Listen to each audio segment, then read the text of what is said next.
I'm a student. My parents make enough money that when I went through student finance to get my maintenance loan I was told I could only get the minimum, just over 3K a year, because finance is calculated from what your parents earn and there's an assumption that your parents will help you out. I'm on a high-intensity course, and I wasn't sure how I'd be able to balance studying and schooling, so when I found out I was going to get minimum I told my parents I wanted to either take the coming year to save up and then go to my first choice university a year later than planned, or go to my second choice now, because I wouldn't be able to afford to live in the city my first choice is in. My parents then said that they would pay my rent if I went to my first choice on schedule. They set me up in a studio flat, so all I had to do was get a part-time job to cover the cost of food and bills.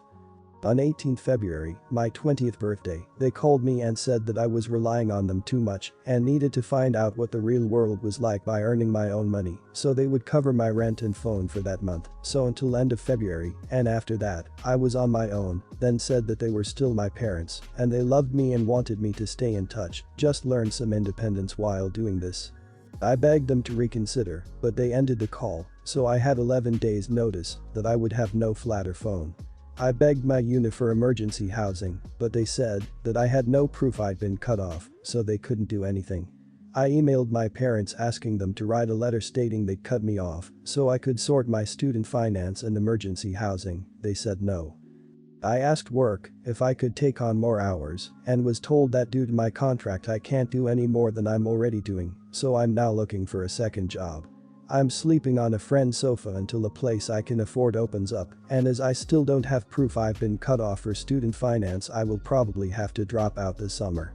I got a Facebook message from them today telling me they were disappointed I didn't call on Mom's birthday a couple days ago and that I've not given them my new phone number yet. I responded telling them the position I'm currently in and that I no longer want a relationship with them. I've gotten a bunch of messages from them and my brother's asking me to reconsider. My friend says I shouldn't feel bad, but I feel incredibly guilty and like a spoiled brat because I don't love my family for their money. I love them because they're my family, but at the same time, they've really screwed me over here. Am I the idiot for not wanting a relationship with them? Not the idiot. They made an offer and backed out of it in the middle of a semester. If they wanted you to be independent they should have let you make your own decision to go a year later. Now you're out of a home and struggling financially, and even if you get on top of finances fully, you'll be strung too thin for your health because they pulled the rug from under you. I understand, it feels real grimy to try to cut ties when money is involved. But really it shouldn't be about the money, it's about the fact they left you out to dry and they expect to thank you. Not the idiot. That was tremendously irresponsible and cruel of them, especially considering the current situation across the world and all the financial and economic stability it's causing. That said, just because you're not an idiot for wanting to cut ties over this doesn't mean it's the best choice for your sake. Absolutely take time to yourself and ask for them to leave you alone for now, but I wouldn't completely shut the door to any future relationship with them. You may regret it if you do. Not the idiot. They can cut you off if they want, but they could have given you a warning or given you that letter for proof of financial difficulty. Being evicted teaches you nothing of the real world. It just damages your credit and decimated your future. You had a responsible plan. You planned on saving up, they offered you a way to go early. Now they expect you to smile while they are effing up your life. No way. I'm so sorry you are going through this. I hope they change their mind. During the moving process of finding an apartment, my roommate's parents were single-handedly the most difficult people to deal with. The following events all took place in chronological order. I originally wanted to move in April in order to avoid having to move during finals. His parents shot down the idea and told him that he was not allowed to sign the lease until May. We prepared a complete list of furniture together without our parents' involvement. Keep in mind that we are both 19. My parents who live abroad simply gave me a budget and told me to sort it out myself. My roommate's parents vetoed the list of furniture and told us that everything had to be cheaper. Okay, no worries, I proceed to sit on my own and recreate an entire list of furniture and then send it again. For a second time, it was rejected because the couch was too expensive for no reason. Keep in mind this couch is being bought used. Sensing an approach to the move-in date and the fact that I still was not given the okay to buy the furniture, I tell my roommate that I need to buy the furniture because he is leaving for summer and I do not want to be stuck building it all on my own. For an entire week, my roommate then avoids me completely, telling me that he has finals and not to bother him. His parents refuse to allow me to purchase the furniture and tell me to wait. It is now May 1st, I have the keys to the apartment and no furniture. I manage to convince my dorm to allow me to stay a couple of extra days. Since the delivery date of the furniture would now be after he leaves, I ask him if his parents would be willing to split the assembly fee so that I would not have to build everything on my own. His parents said no. They would not pay for someone to come assemble the furniture because it would be an extra $100. May 3rd, I receive a call from my dad. My dad has always been more of the strict type. He berated me on the phone for not having been organized enough to sort out buying furniture for an apartment as a 19-year-old. I was told to just buy whatever furniture I want out of my pocket rather than wait on my roommate to respond. My mom had also forced my dad to buy a plane ticket to fly 18 hours to come to assist me in moving. After my dad flew 18 hours to come to assist me and my roommate is moving and building all of the furniture, my roommate told me that his parents were coming to our city for the summer and that they wanted to stay in the apartment for a month and a half. He wanted them to sleep in my room. After my roommate left, I hired a carpenter and installed a key lock on the door of my bedroom. Since I paid for the TV, couch, and pretty much 60% of all the furniture, my dad wanted me to put the couch and TV in storage. I decided that the best medium would be to leave everything but to lock my bedroom door. My mother warned me that if I go through with this, I could potentially lose my best friend. Would I be the idiot if I locked my door for the summer? Not the idiot. You're paying for your half of rent while you are not there. His parents are paying for his half of the rent while he is not there. Just because you aren't there doesn't mean they are entitled to your room, which is effectively your half of the rent. Is he going to be there while his parents are there? His parents sound entitled. I wouldn't want people who treated me the way they treated you to have any sort of unsupervised access to my possessions. They just want a place to stay for free. If he's not going to be there, they can stay in his room. Not the idiot. But dude, I would have been looking for a new roommate. At this point, there probably isn't a way that you A. keep this friendship, B. this doesn't become a nightmare. However, at this point, it's clear his parents are more important than your friendship. I would inform your landlord of what your friend is trying to do so he can nip that in the bud. I would then be ready to call the police if they try to stay over regardless. Then I would start looking for a new roommate to take over the lease. This is not okay. It's your room. You are paying the rent to live in that bedroom, not them. If I was your mother, I would tell your roommate's parents that the only way they would stay there is over my dead body. Nobody pushes around my kid. Just curious, why would you choose to live in this situation? It sounds like your roommate's parents are going to be there more often than not, telling you what you can or cannot do in your own apartment. Dude, start making a plan B. This isn't going to work out. SO, 33, and I, 24, have been together for over a year and a half. We've been living together for a few months. His family is religious, and every time there's a family event they always ask, when are you getting married? They all make hopeful comments about me getting pregnant soon, not the right time, always talking about how great it would be for us to wed. They're a bit invasive, but at least they're supportive, I guess. I'm a part-time student and SO works about 60 per week and doesn't make a lot of money. Plus, the following. We checked his credit score a few days ago and it's bad. If a score went from 1 to 1000, his would be 10. Meaning he can't buy a car, he can't open a business, he can't rent a place to live, he can't order a credit card, he can't do a thing involving banks and credit. He was going back to university next year for a degree he's passionate about, but guess what? He can't even get approved for school loans. His mom owns a small business that is neck deep in debt. She owes banks about $100,000 in loans and interest. She gets angry if anyone tries to help figure it out. SO is listed as a partner in the business and he can't legally get out without the debt being paid off. Besides that, his parents have taken multiple loans throughout the years in SO's name, which they never paid back. So picture how badly a few $2,000 loans can grow with interest added. Then picture it over a few years span. Yeah. That bad. Plus telephone bills are unpaid in his name, his mom's phone. So basically he's screwed. He confronted his mother about this mess, and all she can say to him is it's being handled in a very dismissive way. And we know for a fact it's not, and will only get worse. I am thinking about next time I see her and she asks about weddings, babies, and stuff, I'll flat out say I will not marry your son if he doesn't have a credit score. I will not put a child in this world to inherit over $100,000 in debt. I will also not marry someone and risk getting that debt either. So, until you figure this mess out, don't bother asking me. I want her to know how badly she screwed her son over. I want her to feel it. I want to make her take responsibility and make her realize what's at stake here. Would I be the idiot if I do that? Please, let me know. Not the idiot. But also remember your SO is 33 and should have also been looking into taking responsibility for his own credit. I don't know what his parents can even do. They can co-sign a loan he wants to take out, but that won't magically make his credit better, it'll help though. Sure, be frank about your reasoning.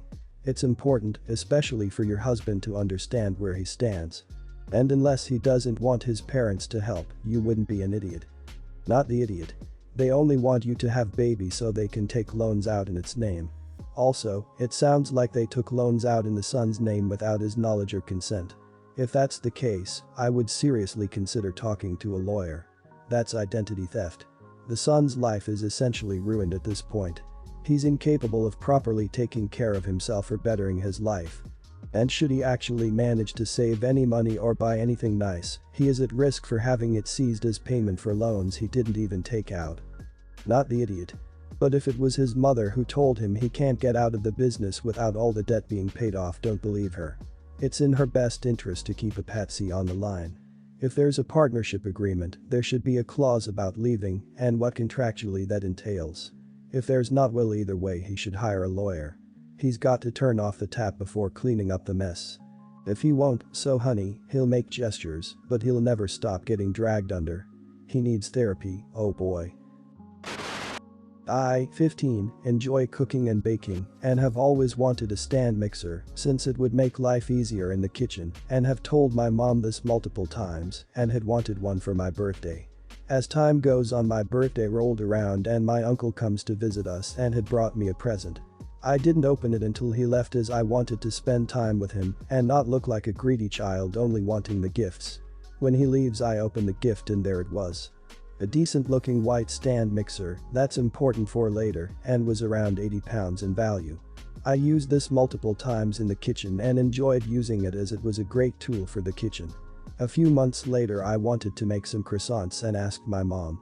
She said yes. I went to the kitchen looking for the stand mixer and it was gone. I looked everywhere for it and couldn't find it. I asked my mom where it was and she said she gave it away to charity. I went mental. I said a few hateful words saying how stupid she was for giving away my birthday present away for free when it wasn't cheap. She said I was in no position to tell her what she can and can't do as it was her kitchen and apparently her stand mixer. I was done at that point and asked why would she even do something like that, and her answer was it didn't fit in the kitchen since it was white, not black.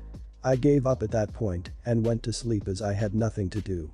And 2 weeks later she bought another stand mixer which was almost double the price, same brand, same wattage but black.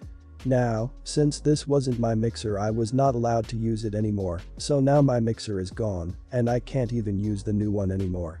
I went on another spree of saying mean words to her and she teared up. My 3 siblings say I overreacted and now I feel guilty.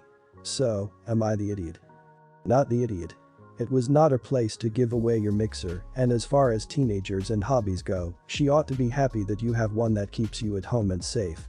I teach, so I constantly worry about my kids hanging out in dangerous places and general risky behavior.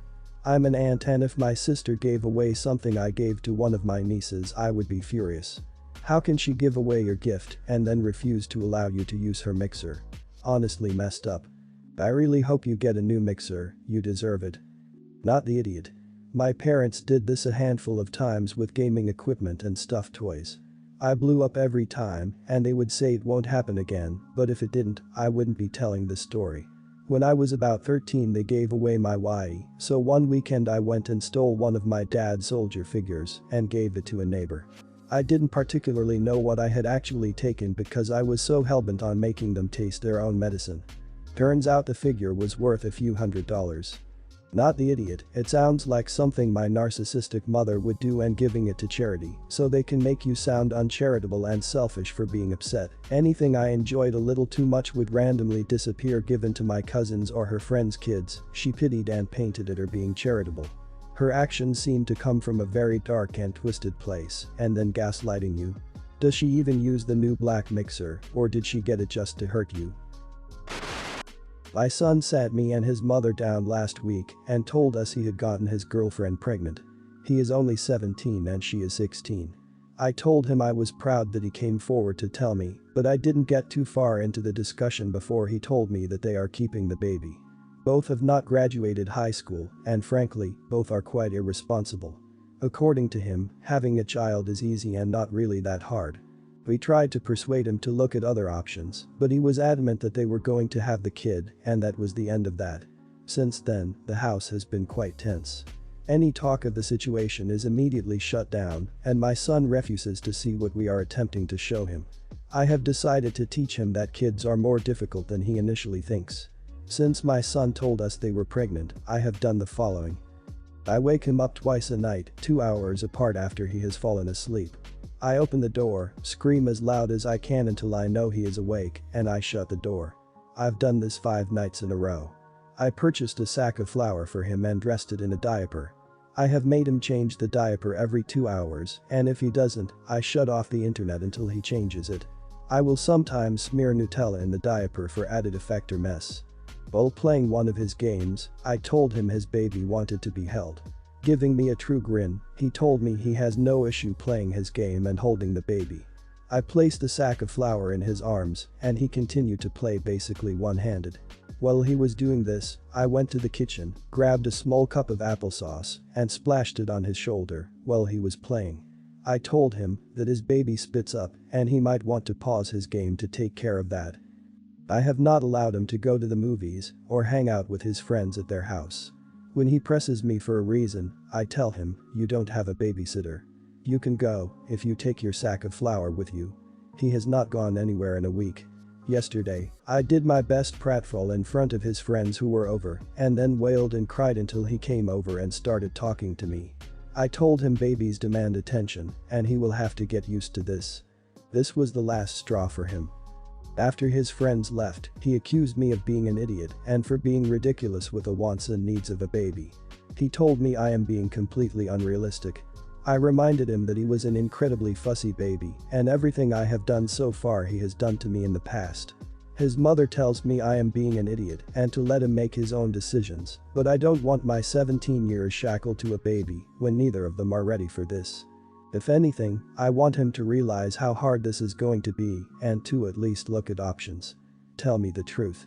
Am I being too much of an idiot here? No idiots here, but you are an idiot. You are using pranks and shaming to teach him what? That he's emotionally immature. That he's not strong enough, smart enough, tough enough. You should take him to a lawyer.